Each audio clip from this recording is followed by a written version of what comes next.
আসসালামু আলাইকুম। আজ 10 সেপ্টেম্বর 2025 বুধবার। আজকের প্রধান প্রধান খবর নিয়ে উপস্থিত হয়েছি আমি আনোয়ার বাবু। ঢাকা বিশ্ববিদ্যালয় কেন্দ্রীয় ছাত্র সংসদ ডাকসু নির্বাচনে ভিপি পদে ছাত্র শিবিরের সাদিক কায়েম ও জিএস পদে এস এম ফরহাদ জয়ের পথে রয়েছেন। বুধবার ভোর 5:30 পর্যন্ত ঘোষিত 7টি ভোট কেন্দ্রের 16টি হলের ফল ঘোষণা করা হয়েছে। এতে প্রতিদ্বন্দ্বীদের তুলনায় সুস্পষ্ট ব্যবধানে এগিয়ে আছেন সাদিক কায়েম ও এস এম ফরহাদ। ডাকসু নির্বাচনে মোট 8টি ভোট কেন্দ্র স্থাপন করা হয়েছিল। এসব ভোট কেন্দ্রে মোট 18টি হলের শিক্ষার্থীরা ভোট দিয়েছেন। ভোট কেন্দ্রগুলো হলো কার্জন হল কেন্দ্র, শারীরিক শিক্ষা কেন্দ্র টিএচসি, ভূতত্ত্ব বিভাগ কেন্দ্র, university lab school and college কেন্দ্র, সিনেট ভবন কেন্দ্র, উদয়ন স্কুল অ্যান্ড কলেজ কেন্দ্র এবং ঢাকা বিশ্ববিদ্যালয় ক্লাব কেন্দ্র। ঢাকা বিশ্ববিদ্যালয় কেন্দ্রীয় ছাত্র সংসদ ডাকসু নির্বাচনের ফলাফল প্রত্যাখ্যান করেছেন ছাত্র দলের প্যানেলের ভিপি প্রার্থী মোহাম্মদ আবিদুল ইসলাম। ফলাফল ঘোষণার সময় মঙ্গলবার দিবাগত রাত 2:20 তিনি ফেসবুকে লিখেছেন, পরিকল্পিত কারচুপির এই ফলাফল দুপুরের পরপরই অনুমান করেছি। নিজেদের মতো করে সংখ্যা বসিয়ে নিন, এই পরিকল্পিত প্রহসন প্রত্যাখ্যান করলাম। ডাকসুতে মঙ্গলবার সকাল 8টা থেকে বিকেল 4টা পর্যন্ত ভোট গ্রহণ অনুষ্ঠিত হয়। শান্তিপূর্ণভাবে উৎসবমুখর পরিবেশে ভোট গ্রহণ হলেও সন্ধ্যা থেকে উত্তেজনা তৈরি হয়। রাত 1:30টার পরে কেন্দ্রে কেন্দ্রে ফলাফল ঘোষণা শুরু হয়। শুরুতেই দেখা যায় ডাকসুতে ভিপি, জিএস, এজিএস সহ বিভিন্ন পদে ইসলামী ছাত্র শিবির সমর্থিত প্যানেল ঐক্যবদ্ধ শিক্ষার্থী জোটের প্রার্থীরা বিপুল ভোটে এগিয়ে রয়েছেন। ভোট ঘোষণা চলার মধ্যে ছাত্র দলের প্যানেলের জিএস প্রার্থী শেখ তানভীর বারী হামিমও রাত 2:20 দিকে ফেসবুকে পোস্ট দেন। তিনি লেখেন, ঢাকা বিশ্ববিদ্যালয়ের শিক্ষার্থীরা যদি মনে করেন এটি তাদের রায়, তবে এই রায়কে আমি সম্মান জানাই। আমি শিক্ষার্থীদের প্রতিক্রিয়ার জন্য অপেক্ষমান। তিনি আরও লেখেন, আজকে সকাল থেকে বিকেল পর্যন্ত চলা এই ভোট অনুষ্ঠানে উৎসবমুখর পরিবেশ থাকলেও কয়েকটি কেন্দ্রে অনিয়ম দেখা দিয়েছে। বিশেষ করে গণনার ক্ষেত্রে মেশিনের ত্রুটি, জালিয়াতি ও কারচুপি পরিলক্ষিত হয়েছে। শেখ তানভীর বারী হামিম আরও লিখেছেন, যাই হোক প্রিয় ঢাকা বিশ্ববিদ্যালয় শিক্ষার্থীবৃন্দ, আমি বরাবরই আপনাদের কাছে আপনাদের ভালোবাসায় ঋণী। আমি আপনাদের সাথে ছিলাম, আছি এবং যতদিন থাকবো আপনাদের পাশেই থাকবো। স্বতন্ত্র শিক্ষার্থী ঐক্য প্যানেলের ভিপি প্রার্থী উমামা ফাতেমা ফেসবুকে রাত 2:30টার দিকে লিখেছেন, চলিতেছে সার্কাস, কে কে দেখছেন। ফেসবুক পোস্টে উমামা ফাতেমা আরও লিখেছেন, বয়কট বয়কট, ডাকসু বর্জন করলাম। ডাকসু নির্বাচনকে সম্পূর্ণ নির্লজ্জ কারচুপির নির্বাচন আখ্যায়িত করে উমামা ফাতেমা আরও লিখেছেন, 5 আগস্টের পরে জাতিকে লজ্জা উপহার দিল ঢাকা বিশ্ববিদ্যালয় প্রশাসন, শিবির পালিত প্রশাসন।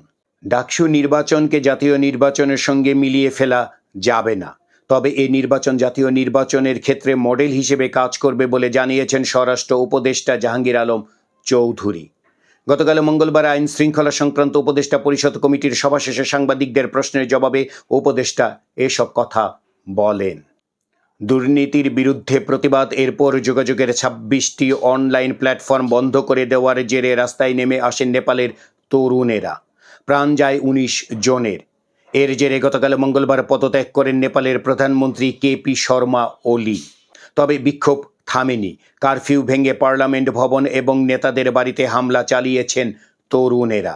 এই পরিস্থিতিতে প্রেসিডেন্ট রামচন্দ্র পৌডেল সংলাপের আহ্বান জানিয়েছেন। পরিস্থিতি নিয়ন্ত্রণে মাঠে নামার ঘোষণা দিয়েছে সেনাবাহিনী। দুর্নীতি নিয়ে বেশ কিছুদিন ধরে সামাজিক যোগাযোগ মাধ্যমে সরব ছিলেন নেপালের তরুণেরা। এই পরিস্থিতিতে গত বৃহস্পতিবার Facebook, Messenger, Instagram, YouTube, WhatsApp, x সহ 26টি সামাজিক যোগাযোগ মাধ্যমের প্ল্যাটফর্ম এবং বার্তা আদান প্রদানের অ্যাপের উপর নিষেধাজ্ঞা জারি করেছিল ওলির নেতৃত্বাধীন সরকার। সরকারের এই নিষেধাজ্ঞার বিরুদ্ধে প্রতিবাদ জানাতে রবিবার থেকে বিক্ষোভ শুরু হয়। সোমবার রাজপথে নেমে বিক্ষোভ করেন নেপালের কয়েক হাজার মানুষ।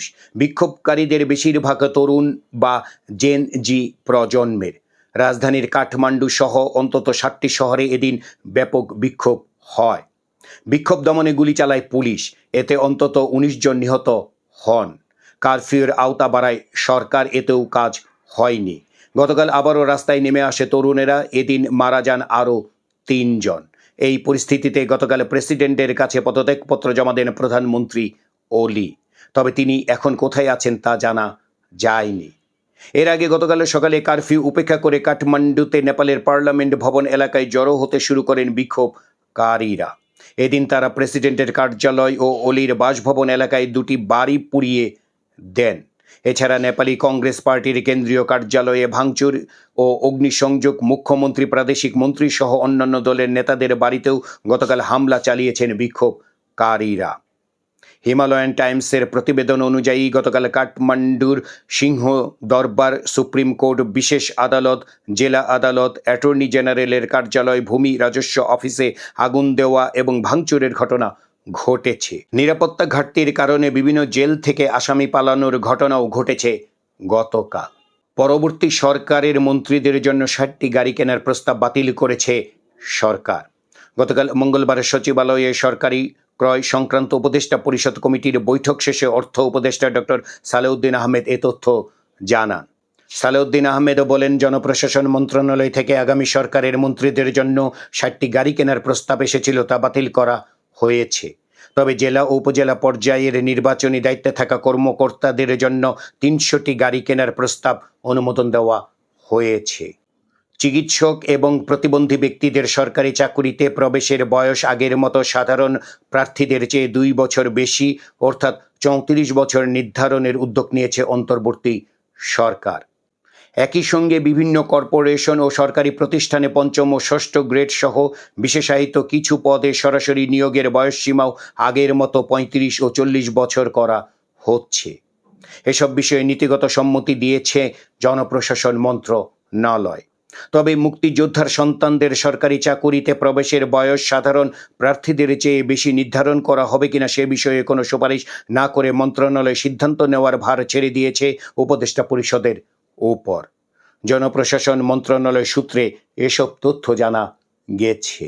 নতুন করে 5টি আনসার ব্যাটালিয়ন গঠন করতে যাচ্ছে সরকার। আইন শৃঙ্খলা রক্ষা, কেপিআইভুক্ত সরকারি প্রতিষ্ঠান ও সংস্থার নিরাপত্তা নিশ্চিত করতে এবং জাতীয় সংসদ নির্বাচনে আইন শৃঙ্খলা রক্ষায় দেশব্যাপী আনসার সদস্য মোতায়েনের চাহিদার পরিপ্রেক্ষিতে এসব ব্যাটালিয়ন গঠন করা হচ্ছে। মন্ত্রিপরিষদ সচিব ডক্টর শেখ আব্দুর রশিদের সভাপতিত্বে আজ বুধবার প্রশাসনিক উন্নয়ন সংক্রান্ত সচিব কমিটির সভায় নতুন 5টি আনসার ব্যাটালিয়নের জন্য 2125টি নতুন পদ সৃষ্টির প্রস্তাব পাশের জন্য উত্থাপনের কথা রয়েছে।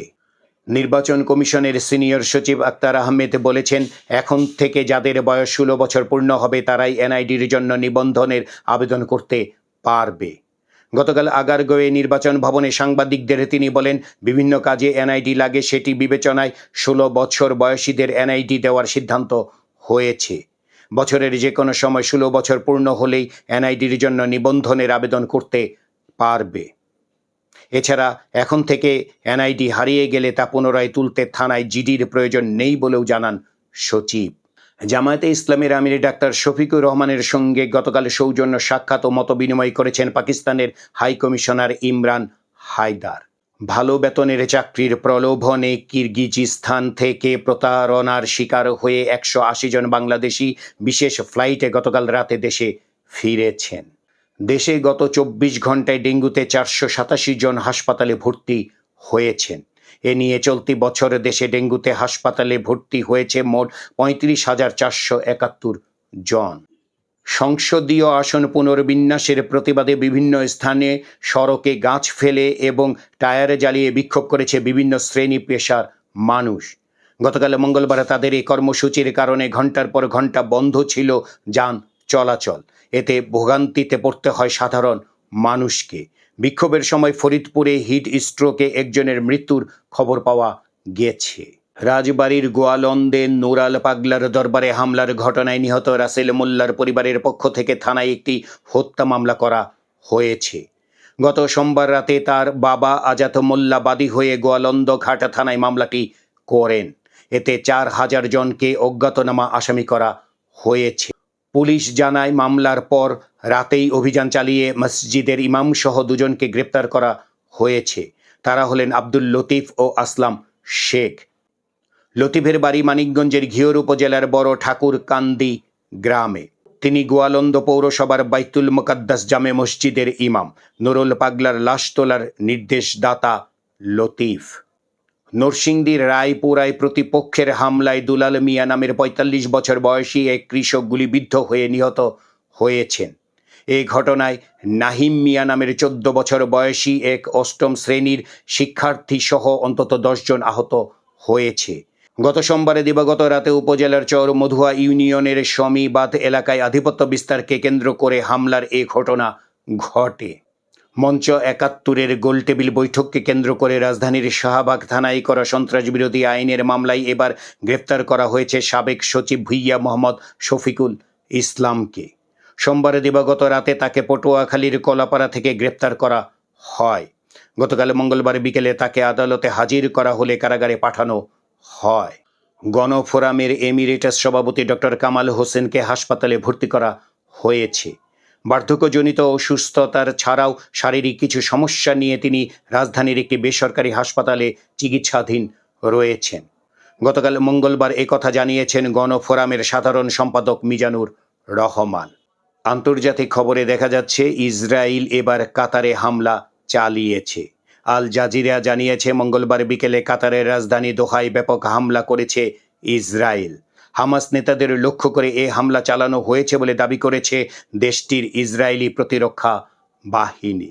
ফ্রান্সের পার্লামেন্টে আস্থা ভোটে প্রধানমন্ত্রী ফ্রাঁসোয়া বাইরু পরাজিত হওয়ায় আনন্দ মিছিল করেছেন বিক্ষোভকারীরা। গত সোমবার এই আস্থা ভোট দেন সংসদ সদস্যরা।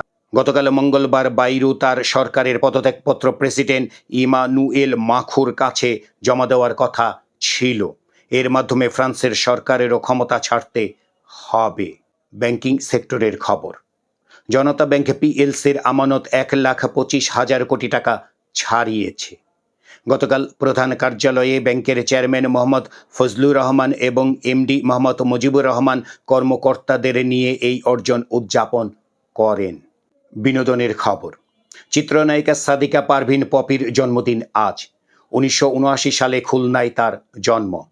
১৯৯৫ সালে লাক্স আনন্দ বিচিত্রা ফটো সুন্দরী হন পপি। প্রথম অভিনয় করেন আমার ঘর আমার বেহেশত সিনেমায়। তবে তার মুক্তি পাওয়া প্রথম সিনেমা কুলি। পপি এ পর্যন্ত জাতীয় পুরস্কার পেয়েছেন ৩ বার। এই ছিল আজকের প্রধান খবর। আমাদের এই খবর নিয়ে আপনাদের যদি কোনো মতামত থাকে তাহলে কমেন্ট বক্সে জানাতে পারেন। আর আমাদের এই চ্যানেলটি সাবস্ক্রাইব করে আমাদের সাথেও থাকতে পারেন।